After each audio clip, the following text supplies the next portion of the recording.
What's up, Warriors? Welcome back. Welcome back. Make sure you subscribe, follow us, comment below. All right, as you see it here on the screen. Welcome back to another episode. We got a lot to talk about. I've been going, learning a lot of things, been seeing a lot of things. My question to you is, are you prepared? Are you prepared?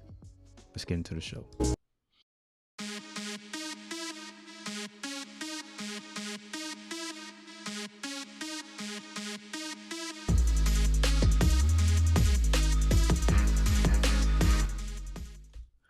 Welcome back, Warriors. Welcome back to another episode on the Warriors Vision, the podcast. I'm your host, Brian Sells, also known as the Warrior in these social media streets.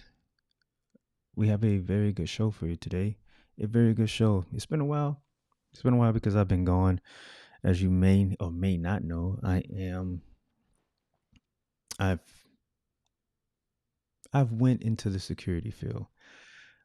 First as a executive protection agent and then as a security guard. But I'm a contractor, so I get to, I get contracted to go to different places and do different things. And, as this hurricane season started up, I was able to go and see some stuff. I was able to participate in securing some locations and making sure that the employees on those locations were secure as well. It's crazy because when these disasters happen, you would think that everyone would be, locked hand in hand, arm in arm, making sure everything is going to be all right, taking care of one another, looking out for one another. And that is not the case. We have some bad actors out there. We have some people that are looking to instigate and capitalize on those situations, right? So before we get any further into this episode, I would like to say, make sure you go to the store, www.warriorscollectionbrand.com, and pick up. We have some new shirts out for the fall. We have some new mugs. We also have some new gear that we're looking to present to people that are in this type of field work, security field work. So if you're an executive protection agent, officer, whatever you call yourself, we have new belts from Core. We have a bunch of stuff. So go to the store. We have some new jackets. Go to the store and look and see what may interest you, and pick that up and help support what we're doing here at the Warriors Collection Network as a whole. The network is the major umbrella, and then we have all these other things that's underneath it that is supporting what we're doing. So please go and shop. We have the coffees, we have many things. Go there and see what may interest you. All right, so as you see there, episode 113, and the title is Prepper. Now, for a long time we've heard that word and looked at it as, I'm not a prepper. I'm not someone that wears a tinfoil and is thinks the government is behind certain things and I gotta be prepared for it and all those. That when we look at that now, I would hope that you would change your whole idea of what that is. I hope that it would make you, from looking at current events and past events, you would change how you would look at that and be like, you know what? Maybe I should start prepping for certain situations, right? You don't have to wear the tinfoil hat and think about all the things that the government may be trying to do or may not be trying to do, whatever the case may be. But just being prepared for a situation that may occur and that may not occur, right? Recently, I was able to go and participate, serve the people of South Carolina and Georgia, protecting their work jobs. Oh my goodness. Their place of work, their place of work. And in doing so, I seen a lot of things. I saw people frantic, people panicking.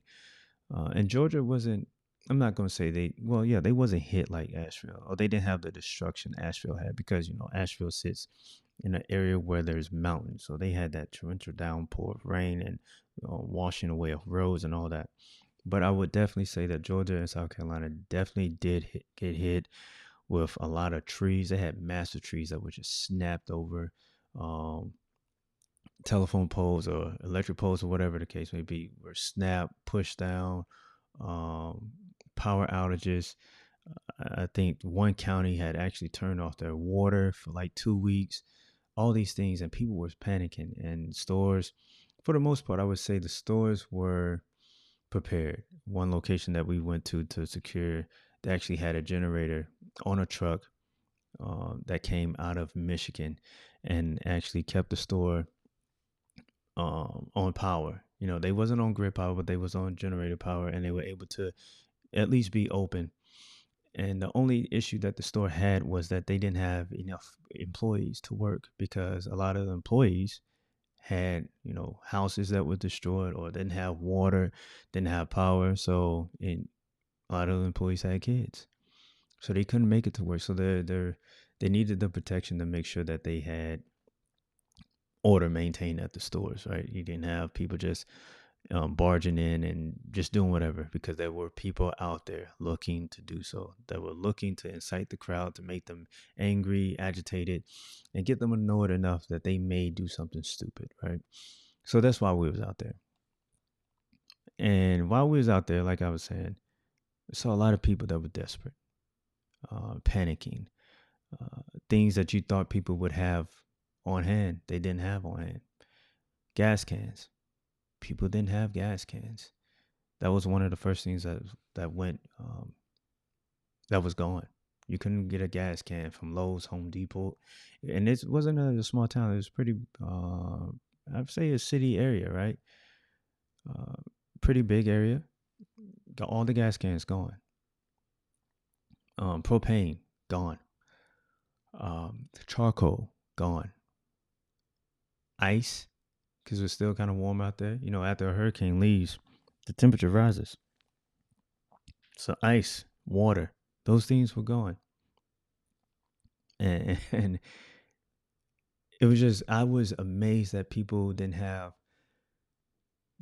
gas cans. Like, that really blew me. Like, you didn't have gas cans, so how were you cutting your grass? And I'm just thinking about these things because I have a homestead and I need to have a gas can so I can have gas, so I can fill up my my my lawnmower, so I can cut the grass, and I have have chainsaw so I can cut the trees and all that. So I need to have gas. So we live different lives, and I'm like, man, that's crazy because I just assumed that you would need at least some gas, but everyone is using battery powered lawnmowers. As I'm talking through this, I'm like, people are using battery powered lawnmowers, electricity. They don't have gas. And what I want you to start thinking about now is that it's important to go through a checklist of things, create a checklist of things that you don't have, and then get those things. Because at any point in time, anything can happen. I don't know why we live in a world where we feel like, it's not going to happen here. It's not going to happen to me. No, we don't live in that part of the country. It can't happen. It won't happen. I think we should stop doing that and start believing that anything can happen at any time. Especially if you're a Christian and you're in your Bible, and the word is telling us that things are going to happen in places that it normally doesn't happen. And if you're a Christian and you've read that word before, then you should start preparing, because that's your warning that these things are going to happen. Yes, God can protect you. God can do all these things. Yes, yes, yes. I agree. Amen. But what are you going to do for yourself to make sure that you're able to do certain things that you need to do if something was to happen? Faith without works is dead. So that means you need to do something also. That means if the word says this is going to happen, then that means you should prepare to make sure that you're able to respond accordingly to that said thing happening. Yeah, I'm not talking about, North Carolina. I think they said North Carolina received like 21 trillion gallons of water from that storm. And they said it's equivalent to 2 years of rain in a tropical rainforest. 2 years. They got it in one day. You can't prepare for that.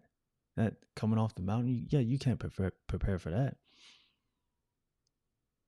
But what you can do is, the storm is coming. You have your stuff set up where you can reach it. It's high enough where the water's not going to sweep it away, and maybe your house gets swept away. All right, there's nothing you can do about that. There's nothing you can do about that. But let's bring it that because that's a different type of storm. Let's bring it back to, you know, uh, let's say the ice storm or the freeze storm that happened in Texas. You can prepare for that. You can prepare for that. Do you have propane? Do you have propane? Do you have a way to start a fire? Do you have firewood? Could you went out the night before and be like, ooh, the weather forecast is saying this is going to be a crazy storm. Maybe I should try to get some firewood, um, some propane tanks, a propane lighter, uh, a butane lighter, right? Blankets, wool blankets. These things. Is there things that I can have on hand just in case I lose power so that we can sustain ourselves until the power comes back on? Or are we waiting on for FEMA to come in and hopefully maybe one day find us and thaw us out? Or is that what we're doing? I had a conversation. Well, it wasn't really a conversation. I made a statement uh, to to Jay and Wes that, and I've told my bishop. I think I spoke with my pastor on it. I've told people we need to start preparing for things because what sucks. What hit me was that mom that I was watching that was like frantic about not having a gas can. I was like, "Where's her husband?" And then just like, wow, she's not ready, and she has, I think it was her granddaughter with her, and she was just like really panicking, and I felt bad for her because I couldn't do anything for her, and I was just thinking about my family, and I'm out here in this storm, out here trying to help these people. Blessed that the storm didn't affect the state of Alabama the way it did. It actually didn't even touch Alabama, so blessed to be able to go out and help other people and know that my family was safe at home. But it got me thinking on the things that we need to have here, so that if I'm away and something happens, they have the things they need to have so that they can survive until I'm back. Or if I'm here, I'm able to have answers and to show them how to survive the thing that we're going through. I felt like it would be so gut wrenching to be able to not to have someone in need, my loved ones in need, looking to me for answers, and I can't provide not even an answer, half an answer. I don't know what we're going to do. We're sitting here freezing. We have no water. We have no power. What are we going to do? What are we going to do? We live about 30, 45 minutes away from town. We're not going to be on the immediate, recovery plan. They're going to try to get the city up and running probably. And if there's like great loss or whatever, then they'll finally work their ways out this way if they can get out this way. But it's going to take time. So what are we going to do in the meantime? It got to have a plan. How are we going to survive? What are we going to do to survive? So we have the Texas ice storm. We have Flint, Michigan with the dirty water. For years, dirty water. So the only thing you can do there, filters, different chemicals that you can put in the water to clean it up, cooking the water, those things. Being able to store some water, bottled waters or whatever. When I came back, or before I came back, my wife was like, we need to be able to get water. We need to be able to store water. We need to be able to clean the water. Like she was thinking about all these things because she's seen the videos on YouTube, and which is crazy because If YouTube wasn't around, we wouldn't be able to see what was actually happening. If Twitter, or not Twitter, X, Twitter X, whatever, wasn't around, we wouldn't see the actual devastation that was happening in North Carolina, in those areas, because you're not seeing it all. And I'm let me see, blessed to be connected to some individuals that are out there, and that is, actually taking video of said things and showing these things that are happening, so I know what's really happening, instead of getting my news from the lying media. People are struggling. And again, that is a different type of storm. That's a different type of situations. But there have been situations and events that have happened where people are not prepared at all. And when I saw North Carolina and I mean South Carolina and Georgia, I was like, people are not prepared. They're not ready for even the slightest disaster. Power going out, no water, no way to, or having the ability to cook food. I've seen people that didn't even know how to start a fire. Those people are going to starve.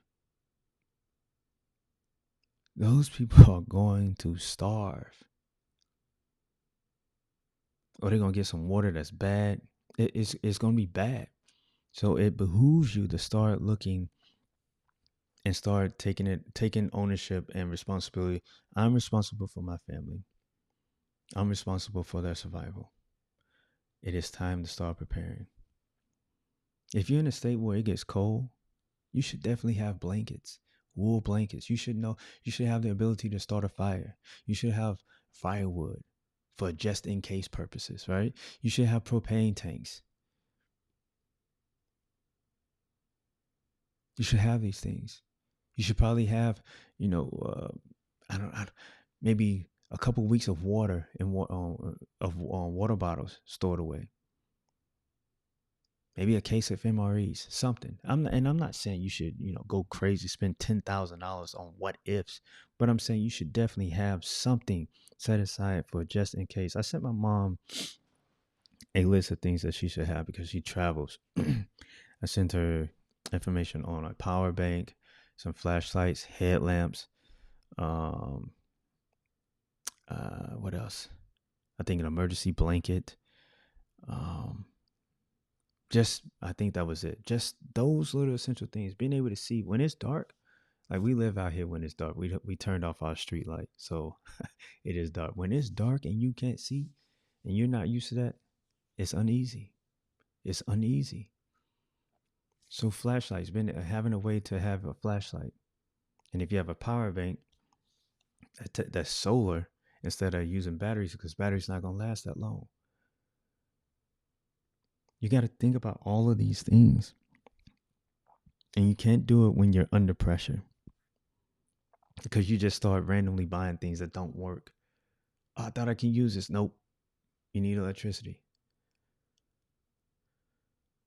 So it's good to start prepping now. Start prepping now. We have too many examples of things happening in different locations where things normally don't happen. The freeze in Texas, 2 weeks. 2 weeks. Get your chainsaw, a gas-powered chainsaw. And I say gas because you're not gonna run through that much gas. I mean, depending on how many trees and how big the trees are, you may, but unless they have a solar powered, unless you have a solar powered generator. Matter of fact, and that's what we're looking at. We're looking at a solar powered generator that we can charge from the sun and be able to, charge up our electronics, whatever we need, phone, lights, whatever those things, whatever we need to charge up, we will be able to run and have some type of power in the house. If you get a big enough one that's big enough that you can charge the house, or turn on the power for your house, fantastic. So I would definitely point you towards a solar powered generator. If your last resort should be a gas powered one, because propane doesn't last forever and gas doesn't last forever. You know what is forever until God takes it out the sky? The sun. And if you live in a region where You don't get the sun that often. I don't know. Maybe gas is your better option. But then you have to think about, okay, so when we run out of gas, how am I gonna get gas in it? Let's say the roads are gone. How are you gonna get gas in it? Are you fit enough to walk 10, 20 miles? So preparedness is not all about, having the things. So it's also being able to do the things, cut trees, move trees, uh, you know, uh, being able to walk. If you have to walk a certain distance to get supplies, can you do so? Can you do so? I saw so much. I saw so much. And this area wasn't even destroyed like in North Carolina. And I'm pretty sure if I would have went there, I would have saw 4 times as much and would have just been mind blown. We need to start taking better care of ourselves. We got to start preparing for certain things instead of waiting for someone to come save us. Stop waiting for someone to come save you. Take your life in your own hands. Be responsible. Have answers. Do the research. You have 24 hours in a day. Know about certain things. Learn some new skills. I've been saying this on this podcast for a while. Learn some new skills so that you can be an asset to your family. If anything, be an asset to your family instead of standing there clueless.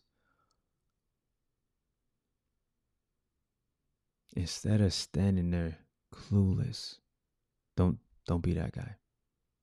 Don't be that guy. And if you're a single mom out there, start learning some things. Don't wait on a man, because there's a lot of individuals out there that are looking to take advantage of women. I've seen companies that were subcontracted to come out there and cut trees. They were charging people $30,000 to cut trees. $30,000. So what they're doing is messing you over. So when you have another claim for your insurance, let's say something next year happens, your insurance company is going to be like, we can't do it. You remember that last bill? Yeah, we can't do it. Now let's talk about raising your premium. Evil, evil, evil. Make sure you're aware of these things. Learn how to do some things for yourself. Get a chainsaw. Get a gas can. Get some solar powered things. Learn how to start a fire. Learn how to cook over fire. Whatever the case, learn how to do something so that you can sustain yourself and your family. Because there are wolves out here looking to take advantage of you. So with that being said, guys, I hope that was thought provoking. I hope that it was, it sits in the back of your head as we are closing out this year. We're still in hurricane season, but as we're closing out this year, winter is around the corner. Freezes are coming, snowstorms are coming. These things are coming. Prepare yourself and your family for these things. Prepare yourself. So let's go ahead and jump into the research stuff. Support the GoFundMe page. Grow a community, please. These are type of things that I want to share at this location. Once we're able to secure some land and I want to be able to hold classes, hold talks about certain things like these, because this is not just going to happen one time. These things are going to continuously happen, whether it's hurricanes or fires or snowstorms, whatever. These things are going to happen, and we need to be prepared for them. So if you can, please go to our GoFundMe and donate. If you can't donate, please share it with someone. Share this podcast with someone. Share the YouTube channel with someone to let them know, how you feel about this channel and what we're doing here at the Warriors Collection Network. And you may find a person. You may be connected to someone who could just supply what we're looking for, so that we can end this whole campaign and start working and pulling people in, bringing men in, and start building this community that God wants. Bringing men back to Him, to start leading families to Him. This is important. So if you could, please share share, and donate if you can. All right. Contact information. Follow us at Warriors underscore collection underscore. At the other one at Warriors underscore collection underscore network. YouTube page. If you're watching this on YouTube, please hit that subscribe button. We're still trying to get to 500. Hit the like button, comment, leave a comment. Let me know where you're watching this from. Right now we're in the great state of Alabama, deep South Alabama, Southern Alabama. It's the location, Southern Alabama, on the Warriors homestead. All right. Share this YouTube channel with your friends, cousins, and all them people. Share it. Follow us at X. See through it. One. I should probably change the little blue birdie and put the X there. Also on TikTok at Warriors Collection Brand. If you're looking for the audio side, we're on Spotify, we're on Apple, we're on iHeart and Amazon and all the others. These are the major ones, but we're on all the others as well. So make sure you subscribe, follow us on those platforms, and listen to the podcast. Go back and listen to, season 3, season 2. I think I have season 2 on there. But anyway, go and find the podcast and play us in your car, in your ear, and enjoy the podcast. With that being said, Warriors, I hope this was thought-provoking. I hope you're able to, put a well thought out list. Have a conversation with your family. Bring them in, involve them in this preparing for whatever you may have to face in your region, in your state, whatever it is. Bring them in. Ask them, hey, what should we be looking at? Maybe you could ask them, hey, who wants to learn some new skills? How to start a fire, how to make a fire, how to store wood so that we're able to have a fire when it's cold or whatever the case may be. How to filter water. Involve your family in this so that it's easier on you. It's easier on you, and it's a family thing, and everyone is learning before an actual storm takes place and destroys everything. Everyone's already involved and they're ready to go. No one's panicking, because if you rehearse it, everyone knows what we have, no one's going to panic. It's just going to be a easy thing to go through. It's not going to be like super easy because you're going through it, but it'll be much easier than having people that are not prepared, don't even know what's going on. You don't want that. But if you involve them and everyone's preparing together, it's good to go. I want to share this real quick. When I was there, a lot of people were complaining. Which is, I guess it's normal, whatever the case may be. I guess it's normal. But then, when we look at what's happening in North Carolina, people still complain. Like it was a huge, just a thorn in their side, whatever. So, but anyway, I encourage people to, this is a good time to be outside, camp, learn some new skills. And everyone shot that down. Everyone shot it down. It was too much. They didn't want to be involved in any of that. They just wanted to be back into their houses. And to that, I say this. We need to get back to being uncomfortable. We are a nation that has become too comfortable. We don't want to help ourselves until it's too late. And by the time we're trying to help ourselves, we don't even know what we're doing. We're making a bigger mess out of it. We need to become a nation that thrives in being uncomfortable. And when you're uncomfortable, that means you're out there learning things. Because you don't want to be stuck. You're out there learning things. You're out there doing things. You're doing something that can better yourself. We have become a nation that is too comfortable because everything's at our fingertips. It's already ready. We don't have to wait for anything. We don't have to endure anything. Again, we need to start enduring some things and go through the process of enduring, because we've become too soft, too weak. It's amazing. If you think about how the country was founded and how land was discovered and all of that, we wouldn't be able to discover anything today without technology and without actual physical work, we wouldn't be able to discover or find anything, endure anything.